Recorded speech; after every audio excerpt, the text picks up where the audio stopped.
dans une nouvelle vidéo. Alors oui, aujourd'hui on se retrouve pas avec un vlog.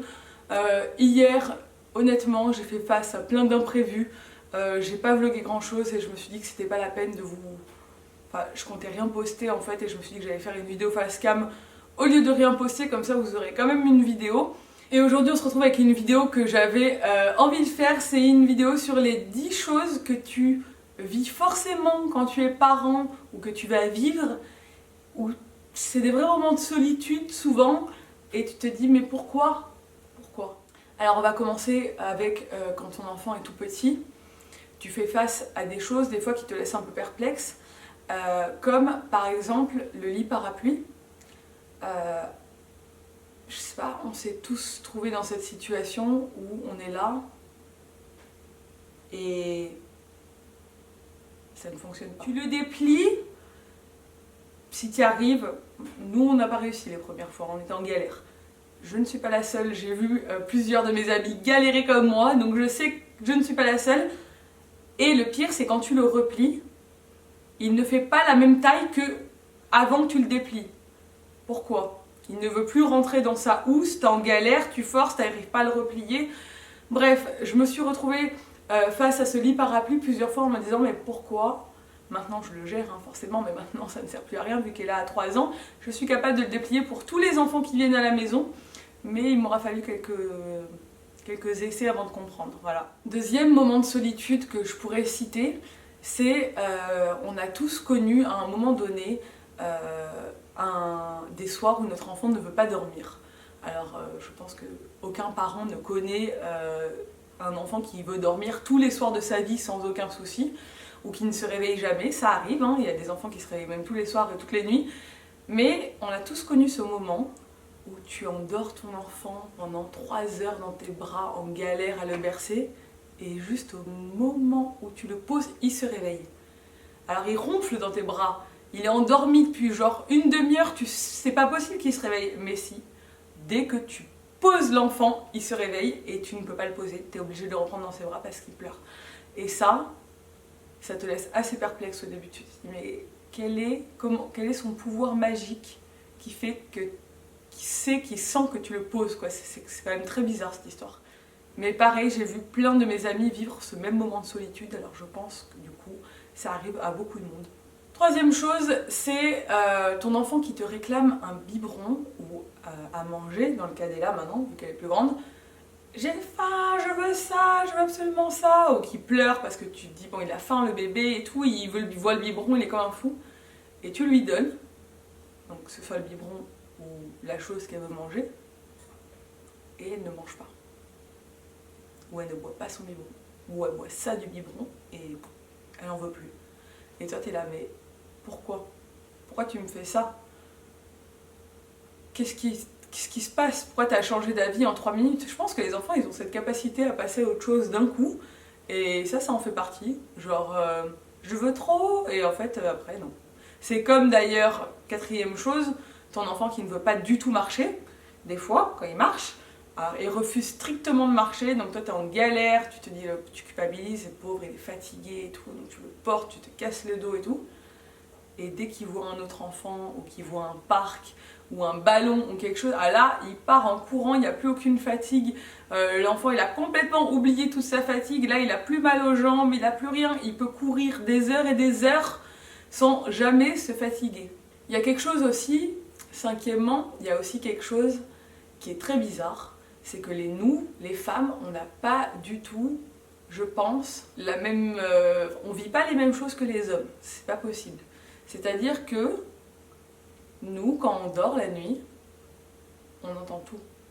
Notre enfant, il peut faire un mini bruit, qu'on est réveillé, qu'on est au taquet, alors que ton mari, qui dort à côté, peut avoir son enfant qui pleure dans l'autre chambre et être en train de ronfler tranquillement, en toute détente, alors que toi, ça te prend aux tripes. Moi, combien de fois, je peux vous raconter, ça c'est des vrais moments de solitude, je me lève tellement vite quand Ella m'appelle la nuit ou qu'elle pleure, que je suis même pas réveillée en fait quand je suis en train de courir dans la maison alors que je suis même pas en fait vraiment réveillée. Et une ou deux fois, je peux vous avouer que je me suis pris la porte de ma chambre pleine face. Voilà, au moins vous savez tout. Plusieurs fois, maintenant c'est pour ça que j'ai toujours la porte de ma chambre grande ouverte, parce que la nuit, dans le noir, en voulant aller réconforter ma fille plusieurs fois, bah j'avais oublié que la porte était fermée quoi. Et je me la suis pris en pleine face. Et ça n'arrivera jamais à Nico. Jamais. Parce que lui, il est tendrement emmitouflé sous sa couette. Je dis pas qu'il se lève pas. Mais il faut que je lui demande. Et d'ailleurs, en parlant de ça, je pense que nous, les mamans, on a une espèce de connexion avec notre enfant, parce que combien de fois ça m'est arrivé de me réveiller 10 secondes avant Ella, ou que dès que je me réveille, elle sente que je suis réveillée et qu'elle se réveille alors que j'ai fait aucun bruit dans la maison. Et il y a même des périodes où je marchais comme ça dans la maison et elle se réveillait quand même, alors qu'elle dormait profondément. Il y a une espèce de connexion entre les mères et les enfants, je pense que c'est un truc, une espèce de magie quoi.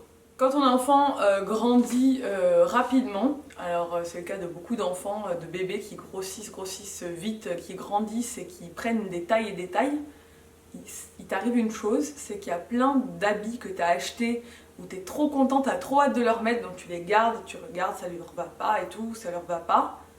Et puis le jour où tu veux leur mettre, c'est trop petit, c'est trop tard, tu as loupé le coche, c'est passé trop vite. Pourtant tu as essayé de faire attention et tout, mais non, le temps que tu as envie de leur mettre et que tu t'en rendes compte et que tu t'en souviennes, c'est trop tard. Ils ont déjà trop grandi. Et moi ça m'arrivait plein de fois ça. En grandissant, ton enfant va te mettre dans des situations un peu plus gênantes en public. Alors, quand il est tout petit bébé, on a tous connu des explosions de couches, des débordements jusque... Voilà, des moments très inconfortables où tu te dis comment à ce moment précis je vais pouvoir me débarrasser de tout ce caca que j'ai sur moi et qu'elle a sur elle. Voilà, hein, des moments où tu es obligé de changer, limite tu as envie de tout jeter à la poubelle parce que ça arrive jusqu'au cou. Voilà, ça on a connu ça en tant que bébé, mais bon généralement, voilà, au pire, ben, tu vas te mettre dans un coin, tu le changes. Mais en grandissant, ça devient plus compliqué. En grandissant, tu passes par la phase en public, où malheureusement ça nous arrive pratiquement à tous, où c'est « j'ai envie de faire pipi » et c'est trop tard. Voilà, donc là, gros moment de solitude, tu es en plein milieu d'un magasin, tu es pas du tout à côté de ta voiture, ton enfant est grand, donc tu oublies la moitié du temps de prendre ton sac à langer ou un rechange ou un petit sac, voilà. Et tu te retrouves en galère dans un endroit où il n'y a pas de toilette, voilà. Ça m'est arrivé, ça m'est même arrivé de vouloir soulever Ella et de courir avec elle et qu'elle me fasse pipi dessus, voilà. Ça c'est un très grand moment de solitude aussi, parce que là, par contre, le change, tu l'as prévu pour elle, mais tu ne l'as pas prévu pour toi. Dans le même style de moment un peu gênant en public, évidemment tout ça est à prendre au second degré, hein, ça arrive mais c'est pas grave. Hein. Ton enfant te fait une crise de nerfs, sans aucune raison valable, en public, et je suis pas du style à hurler sur ma fille, bon, même si des fois hein, je suis obligée d'hausser un peu le ton, c'est comme ça qu'on fonctionne. On n'est pas des gens qui crions et qui mettons des fessées, ce genre de choses, c'est pas dans notre éducation avec Ella, c'est pas l'éducation qu'on veut lui donner. Et donc du coup, tu passes pour une mère hyper laxiste qui est en train d'essayer de raisonner son enfant doucement pour pas genre te faire remarquer aux yeux de tout le monde, mais ton enfant est genre littéralement en train de te faire une crise, alors c'est rare, mais ça arrive. Dès qu'Ella est trop fatiguée, parce que bon, évidemment, il faut tenir compte de l'âge de l'enfant et du fait que elle n'est pas capable d'intégrer autant de choses que nous à son âge. Alors des fois, elle a besoin d'extérioriser, mais des fois, c'est pas au bon moment. Tu te dis, mais pourquoi tu m'as fait ça? Alors tu essaies de rester calme et tu es là. Et les gens ils te regardent genre, non mais cette mère est vraiment très nulle, tu es en train de prendre sur toi, je ne vais pas m'énerver. Mais des fois c'est un peu gênant, voilà, ça arrive, hein, ça arrive à tout le monde, parce que forcément les enfants ne sont pas des êtres parfaits sans émotions, on a tous nos émotions et des fois ça n'arrive pas au bon moment. Une autre chose qui m'est arrivée à plusieurs reprises, et je pense qu'en grandissant ça va nous arriver de plus en plus, c'est Ella qui dévisage quelqu'un, et là c'est toi intérieurement tu le vis très mal, tu te dis non, qu'est-ce qu'elle va dire, pourquoi, est-ce qu'elle va sortir un truc genre où tu vas te retrouver un peu dans une mauvaise situation. Une fois c'est arrivé, elle fixait un monsieur dans le métro qui était assez corpulent, donc et là, elle a l'habitude de voir des gens qui sont de toutes les tailles et c'est pas du tout quelque chose qui l'interpelle. Et puis nous, on n'est pas du tout du style à dire lui il est comme ci, lui il est comme ça. Donc au fond de moi, je savais qu'elle allait pas dire quelque chose de méchant, mais quand même, je la voyais fixer ce monsieur et puis elle me dit maman. Et là, elle le montre du doigt et là, tu te dis non, mais qu'est-ce qu'elle va dire? Est-ce qu'elle va parler de son physique ou... Et elle me dit le monsieur il a la même barbe que Babo. Et là, j'ai dit mon Dieu, voilà, merci ma fille. Mais je sais que moi, étant petite, j'ai déjà dit à ma mère dans le bus, maman, pourquoi la madame, elle est moche, quoi. Et là, tu te dis, mais pourquoi tant de haine? Mais ça peut arriver. Un enfant n'a aucun filtre. Un enfant va dire les choses comme il les pense et comme ça lui passe par la tête. Donc, par chance, heureusement, et puis en plus, nous, on est vraiment du style à lui dire tout le temps il faut pas du tout se moquer des gens, chacun est comme il est, dans l'acceptation de tout le monde et tout. Et heureusement, du coup, je pense que ça aide. Mais tu ne peux jamais savoir ce que ton enfant va sortir en public. Et des fois, j'en viens à la dernière chose assez gênante, c'est quand tu es dans un lieu public, donc généralement c'est souvent au restaurant, et qu'en plein milieu du repas, ton enfant hurle « Je veux faire caca !» Voilà.